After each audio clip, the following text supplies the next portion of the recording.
Hello, America. This is Call of Duty Goddess, and I'd like to give you an update on what's happening in Oregon. Well, it started, I believe, late night on the 20th, early morning 21st. A warning came out, and I'll let you hear that. Here is a phone conversation that I had with somebody who wished to remain anonymous, and I did not even reveal the information I can actually show you. Hold on, let me do this. Here's the video right here, info, and here it was modified January 16th, 4 days ago, so I have not revealed this information till now. Decision in the Bundy standoff, the BLM and the Special Terrorist Unit of the DOJ decided to formulate what they're calling a fast response team for deployment. There is now a C-130 sitting in the Oregon National Guard base at the Portland Airport. The Marriott has 36 to 42 rooms with a GSA credit card. 8 to 12 of those are FBI Terrorist Division. 8 to 12 of those rooms are for the FBI Terrorist Division. There are pilots, cargo handlers, ATV, Humvees, operators, and an elite sniper bunch from Fort Campbell, Kentucky. A second C-130 has a special fast-track snowmobiles from Alaska for pursuing across snow at 55 miles an hour. That's in Portland. Okay. The blackout SUVs with consecutive license plate numbers that are in Burns and parked at the Marriott in Portland. There you have that, and that came out again late night on the 20th, early morning 21st. From there, we will go to a meeting that Ammon Bundy had with the FBI.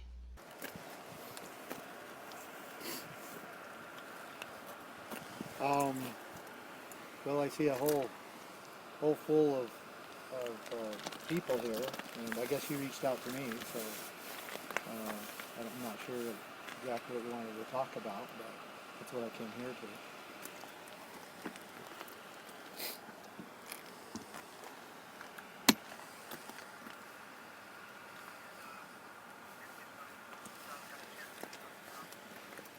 And do what?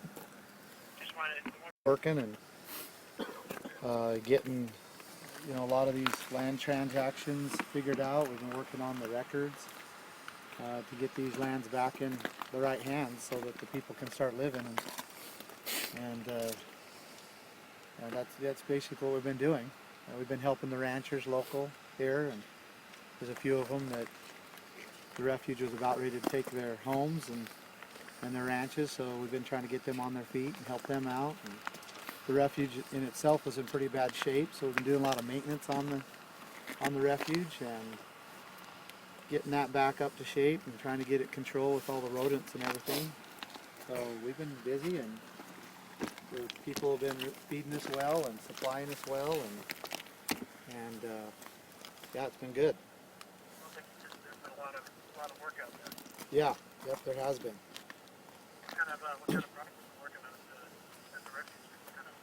What kind of repairs? Oh, the shop, maintenance, cleanup mostly, but then there was some fire hazards actually in the firehouse, believe it or not, and so we've got one of the guys out there he was a fire inspector for most of his career, and so we've identified some of those things and are getting those cleaned up and getting some of the explosives and different things out of the way. And we promise you we won't use them for any reason. Yeah. Yeah, it would take somebody that would know what they're doing to use them. But anyway, working with the community, working with the ranchers, and also loggers that were in the logging industry that were put out of business, and we're working to start planning on getting a mill in here and getting them back to logging and try to get this economy back on its feet here in Harney County. You're having a lot of leads up in County. right around 1,000 people from the community that has come down in there, and we've talked to, and we've been able to share with it why we're here, and they've started to get, we've seen hope in them that maybe they can have a chance to get some of these things straightened out so that they can begin to benefit from the land and resources again, rather than being restricted to the point that they, you know, they can't, their families have to move away just to make a living. Like, what's been the feedback from the people that you talk to? What are they, you know, what are some of the things they've put? Well, there's been story after story about how, you know, the refuge has taken land and ranches. But then I would say the next most prominent story that we've heard is how the fires have been so destructive to them, and how it appears that the Bureau of Land Management is only there to make money on the fires. They're not there to put the fires out. And you know, they've lost cattle and ranches and feed and you name it. And so they seem pretty, you know, upset by the way the fire management has been going on. And I don't know if you know, there's a local volunteer fire group, and they have a track record of keeping it down to, I think, the fires down to, you know, less than 1,000 acres when they're on it. But when the Bureau of Land Management firefighters are on it, it goes to hundreds of thousands of acres. And they, you know, as you know, they get paid high wages to fight fires, and they have no reason to put the fires out. It's actually means just less income to them, and so it's really destructive to the ranchers.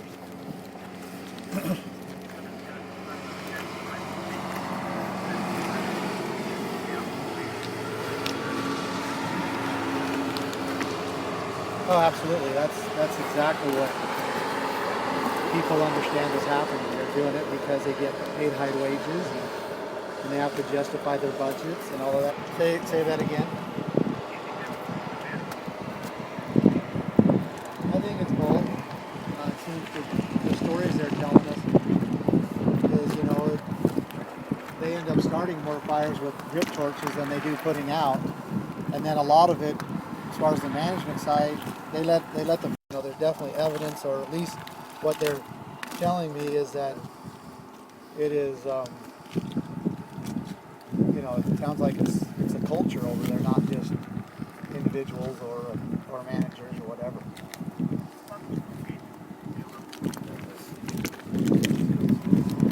Well, I know that there's, you know, I've heard stories of, you know, them having some good range cons and good managers that seem to work pretty good, and then also the horror stories about the bad ones. So it just depends on who they get.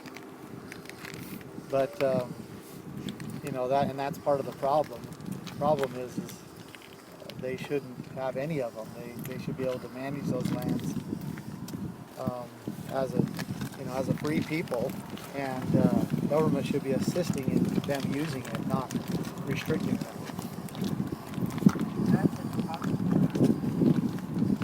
What's that? Oh yeah, just like, you know, I'm sure like all things, you're gonna find that there's, you know, good and bad in all situations.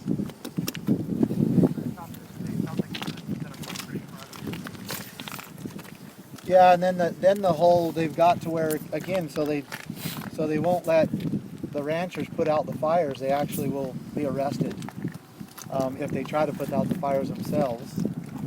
Even the local sheriff's department has threatened and arrested and because they say that they don't have permission to put the fires out. And that kind of garbage just has to go. No right-minded person is going to be okay with that when their livelihood and their homes are threatened. And then you got law enforcement there saying that they can't protect it. Who? Well, most of them haven't dared to. They're afraid of prosecution and getting put in prison.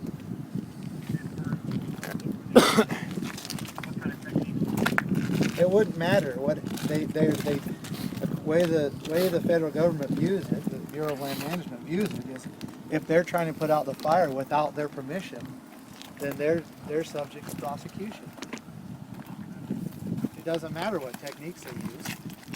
And so a lot of them try to do it, if they do it, they sneak it out, they sneak and get it out, and they got to get out of there in time before they get their scene, and they're all just this effort of trying to literally protect their properties and not be prosecuted. What's that? Well, I think you're familiar with the Hammonds, I hope so. So that's why the refuge was the primary tool in which those people used to destroy the ranches, and that's the refuge wanted to buy the Hammonds Ranch for many years. But I'm sure you know this. I'm sure you know this. I know the prosecution has been read over some of the, but I'd like to know some of the other details that you can help us. Well, they tried to offer their ranch, and just so you know, that the refuge has taken over 100 ranches. 100 ranches? Yeah, it's 187,000 acres. It's 50 miles long and 40 miles wide. The rancher's in duress, and then offering them, money to buy it. To give you an example of that, like the Silvies floodplains, they diverted the water down into the Silvies, and then there was some good rain years, and the people were saying you can't divert the water down there because it's going to flood us out, and they kept doing it anyway. It appeared to them to be intentional because they directed all the canals and water all the way, all of them that used to irrigate the whole area, they directed them straight down into the lakes there, and then the floods came up, flooded. And just kind of give you a little perspective here, those ranchers, there was about 35 ranchers, they had unified together and chose not to sell because the refuge was trying to buy it for years and years and years, and they chose not to sell. And the refuge was, being pretty aggressive about getting their hands on that land. And then next thing you know, they're diverting the water down into the floodplains there, into the Silvies. And they flooded that whole area, and then while their land and homes and everything was underwater, the refuge went in there and offered them, after they're ruined and the ranches are valueless, they went in and offered them pennies on the dime for their ranches, and they were so in duress that most of them sold. And then the water went down, and now the refuge has 32 beautiful ranches. And that's how they've added to this refuge, and how they have, and they're doing it right now to another family, where they're almost to the point of a breaking point. And that's some of the people that we're trying to help, and help them get on their feet.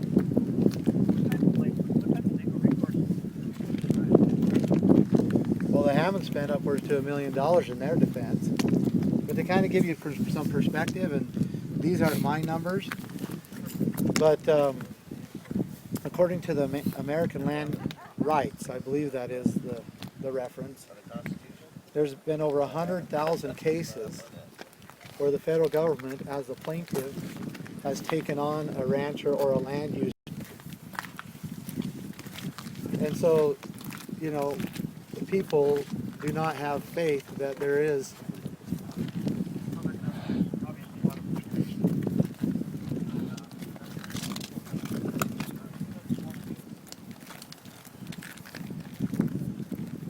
Sure. Yeah, I mean, there should be when the federal government comes in unconstitutionally, the people never give them authority. They come in and they begin to, acquire and take, and through adverse possession, through condemning land. They began to take these ranches, these private ranches, and they began to take them as their own and then they close off all the other resources that have been the primary income for the valley, for the county, and literally put the people in economic depression. I mean, Harney County at one time was the wealthiest county in the state, and now it's the poorest county in the state. And it's directly connected to when the federal government began to take these ranches and restrict them, and also shut down all the logging, along with a whole slew of other things.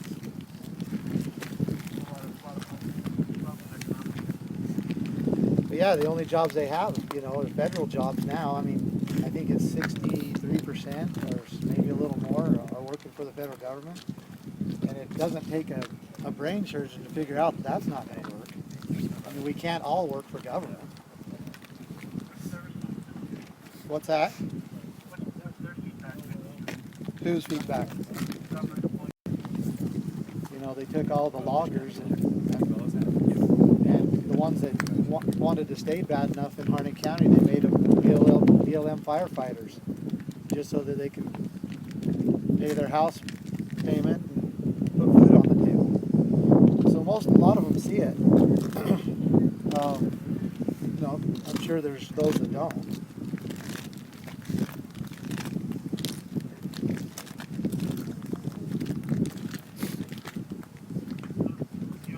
This brings us back to the occupation of refuge. How do you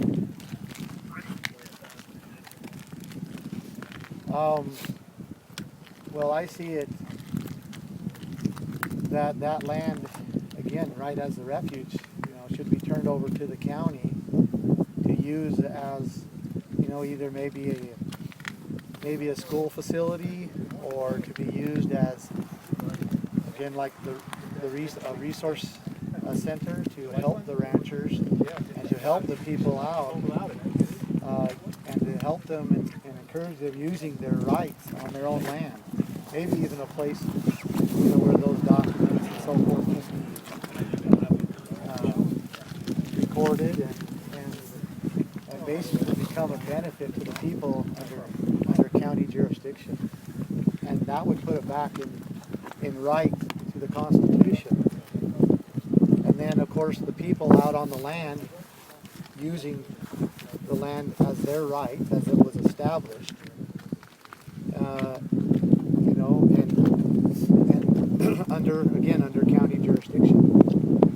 so like some type of to help the community keep them safe? Well, it's not my idea or anybody's idea but our founding fathers. I mean, we're just asking for it to get back in the people's hands, and for the federal government to get back into their cage, so that what has happened to the Hammonds does not keep happening over and over again. I mean, the federal government has grossly overstepped its bounds. It appears that it considers its people as a nuisance almost. And I'm not talking all the agencies. When I go down to the post office, they treat us pretty nice and they're pretty good service. But guess what? That post office is constitutional. The people give the postal service authority to function. And it's interesting that here we have all these federal buildings that they've evacuated that are unconstitutional. And then right in the middle of town, where we go almost every day to get mail, and they're very friendly, is a post office, which is a federal facility, but they haven't evacuated it. And it certainly seems that the federal government understands the Constitution too. And all we're asking, there is no threat to a constitutional action of the federal government. We believe that the federal government's role is to protect the world, or protect the United States, the states, from the outside world. And we are greatly appreciative of that, and we want to support the federal government in that. But what we cannot have is them coming down into the states without authorization from the people and stealing their land and resources.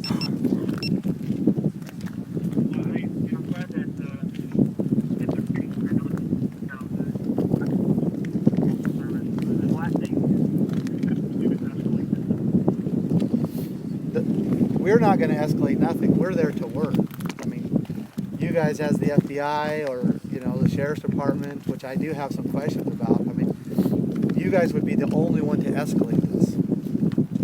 And, you know, that's why I'm here. I'm here to, you know, show my face and to shake your hand and to make sure you know that I'm a real person and that myself and those that are with me are not a threat, that we are here for the right reasons, and that we have a situation here that needs to be resolved, and that we're not going to ignore that situation, you know, and we're not going to yield in trying to solve it, but we're also not going to use violence. That's never been our style, and that's not what we're here to do.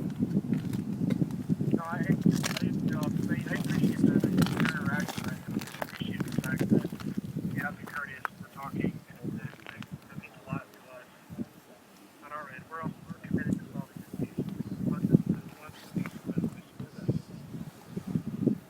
Well, Mike, I have some other questions, and that, again, based on the Constitution, are you guys here under the authority of the sheriff? We're here to safeguard the community, bring people. That's why we're here. So, but authority, you do not have the people's authority to be here. You do not have constitutional rights to be setting up a facility of what appears to be law enforcement and tactical efforts here in this airport, because as you may or may not know, and I encourage you to find out, the sheriff is the one who has the policing power in this area multiple times. And so if you guys have not got authority from the sheriff, you need to go get that before you continue on, because I don't think the American people are going to be very happy about that.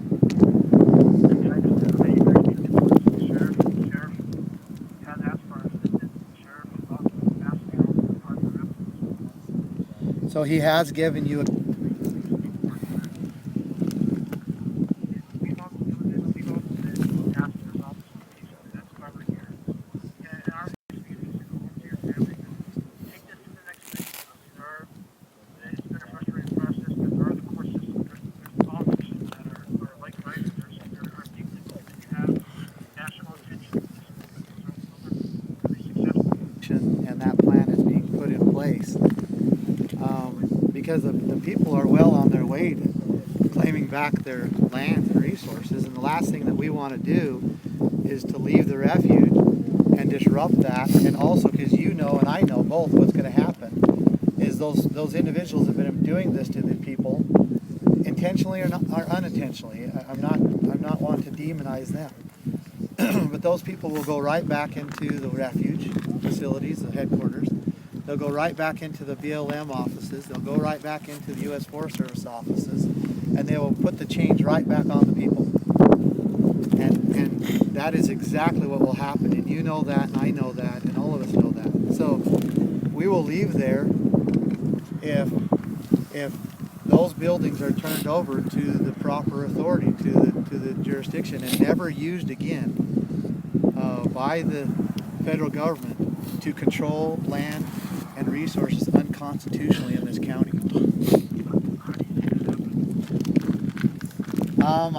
I don't know. We could put more thought to that.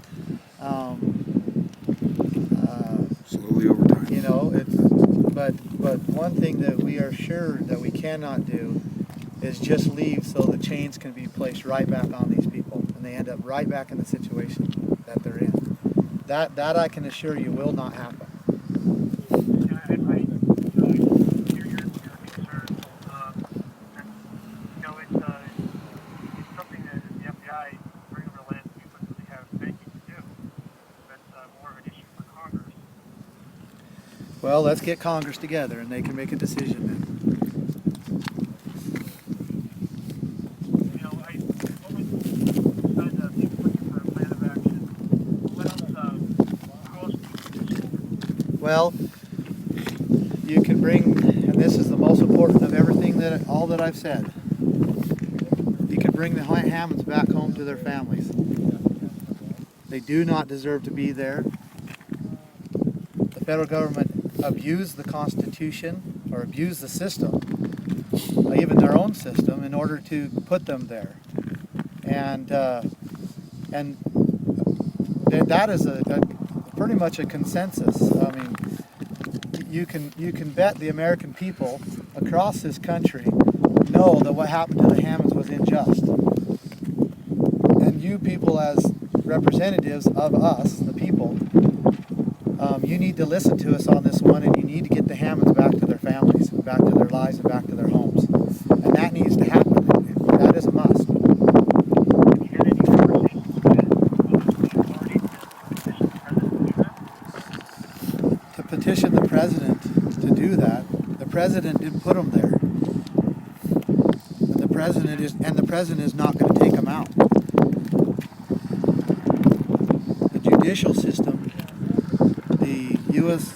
Attorney's offices, they put them there, and they need to work their magic like they do in so many other cases against the people. They need to work their magic for the people in this one. You and I both know the president is not going to get them out. I can't say that, but I don't know. That's something for another, for someone else to answer how that works. It's a legal question. It always is. There's outside of my area of expertise. Somebody should do something.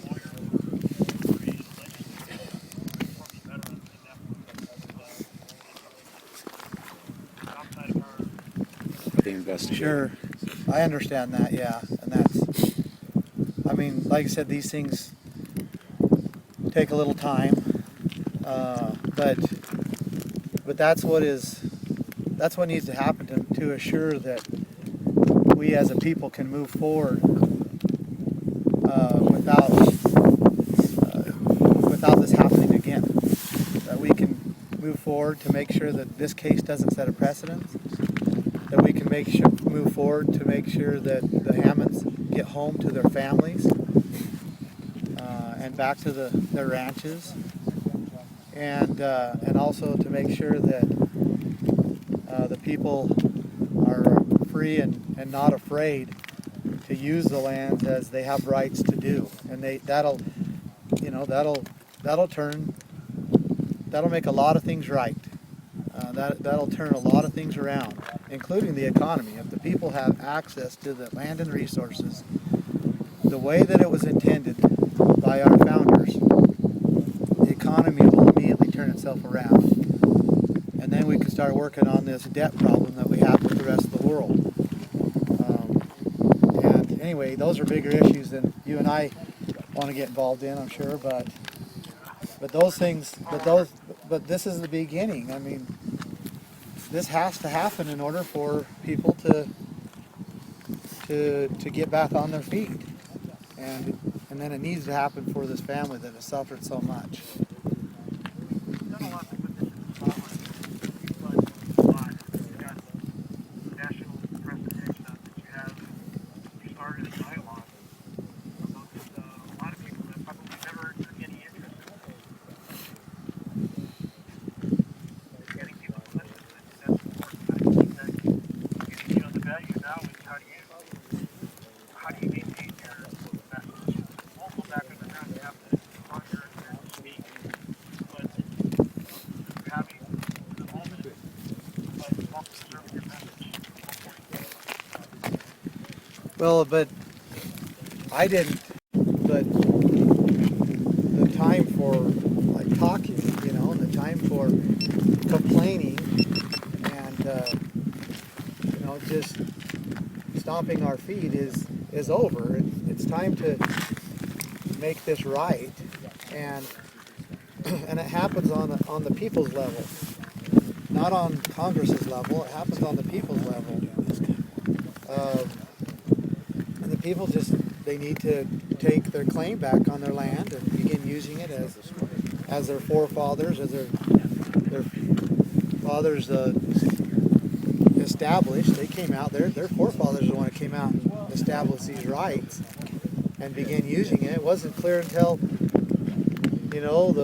1946, the Bureau of Land Management was organized, and then they said they were managers, and it was actually the late 80s,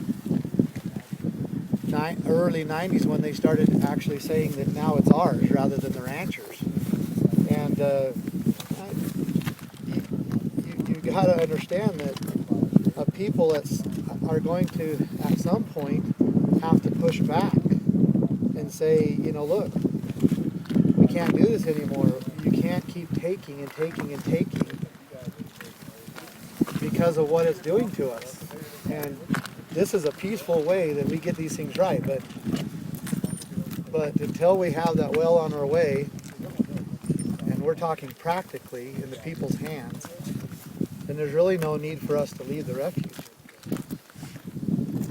think we all need to stay committed to that's the important thing we have here. I agree. Like I said earlier, the only ones that are going to make this a non-peaceful event will be you guys. Will be the FBI or some other law enforcement, because we are here peacefully and we're here to get a job done. We're here for the people of Harney County, and we're specifically here for the Hammonds, and that's what we're doing. We're also here for the people who already come. We need to come back in peace. You get to go home, and we get to go home too. I think probably already County's ready for. Yeah, I went to those meetings and went to, you know, the sentiment of the community certainly has changed, and it's swayed towards us. And because I think they see a little hope here that maybe we can get some things done. And that's you know, we're actively doing that. So.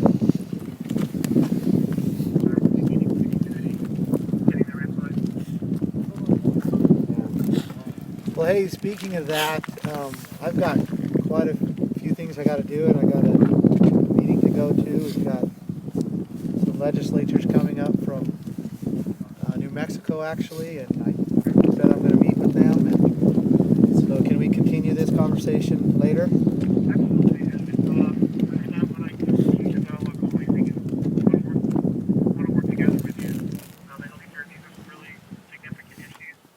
Like you said, they're probably going to take time, and some people, some other people that have some more experience too. We're going to have to think together on this and work together Sure. to find a good resolution.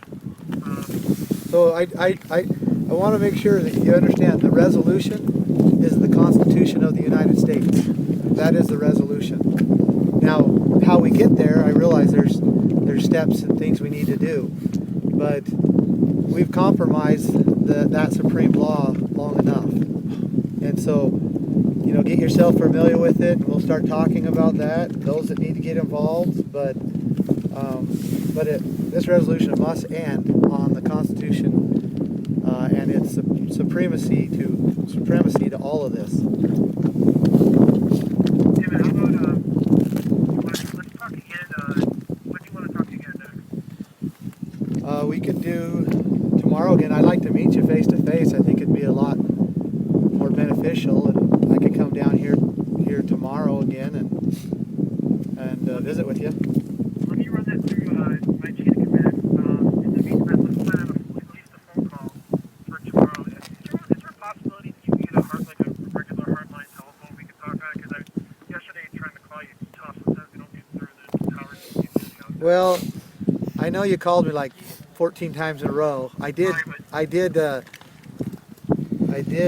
see that. I was not able to pick up because I was in a meeting, and so they are getting through to me. But there is no, we haven't been using the refuge phone lines or internet or anything, so I don't really want to start doing that. I would rather just use my phone. Okay, well, I apologize for the call. We weren't sure on our end if the calls were going through or not, so we weren't trying to aggressively call you. No. We weren't sure getting your ring, and then it goes like a busy signal. So is there a voicemail on your cell phone if we ever have to leave a message for you? I actually cleared them today, so there should be. But, I have 3,200 unread emails since we moved in here. So, and my voicemails have gone crazy too, obviously. So, but anyway, do you want to do 11 tomorrow again? That sounds great. Let's just run into the hard line if you feel more comfortable about it.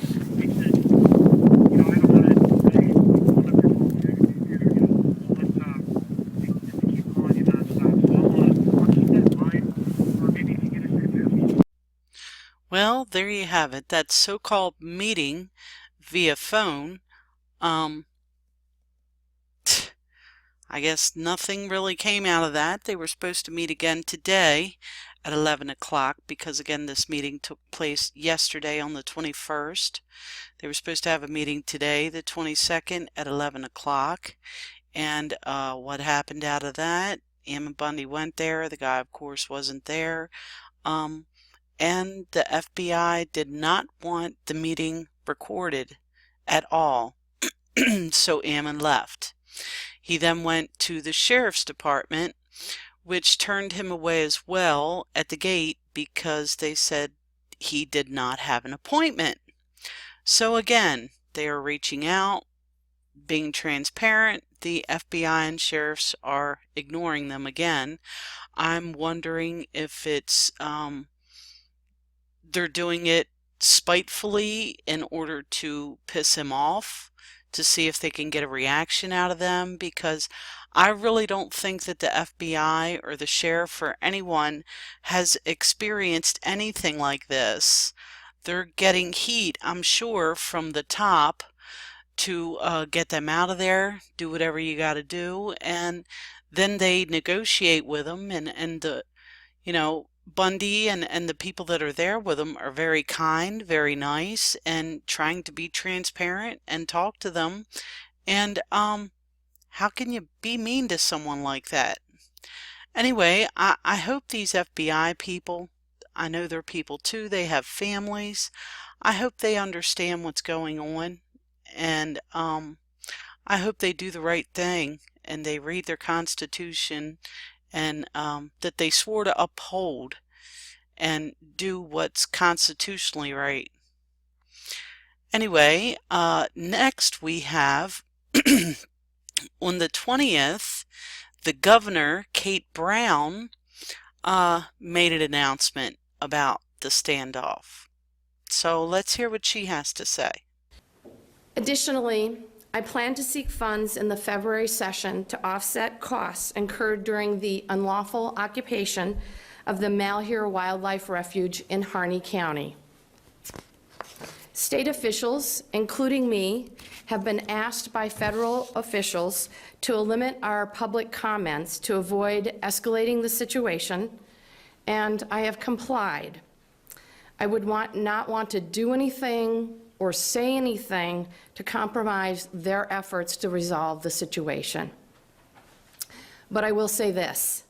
I've been paying very close attention to this situation, and I've been in regular contact with local officials in Burns. The situation is absolutely intolerable, and it must be resolved immediately. The very fabric of this community is being ripped apart. The residents of Harney County have been overlooked and underserved by federal officials' response thus far. I have conveyed these very grave concerns directly to our leaders at the highest levels of our government, to the U.S. Department of Justice and the White House. Federal authorities must move quickly to end the occupation and hold all of the wrongdoers accountable. This spectacle of lawlessness must end. And until Harney County is free of it, I will not stop insisting that federal officials enforce the law. Thank you. I would be happy to take a few questions. Well, I really hope they do enforce the law and lock the people up who need to be locked up, like the district attorney and the attorney that withheld evidence, and the judge, and possibly the governor herself, because if I were the governor, I would want all this wrongdoing stopped and exposed, and she obviously doesn't want that. Anyway, that is the update for today. This is Call of Duty Goddess signing off, and as always, I've got your 6.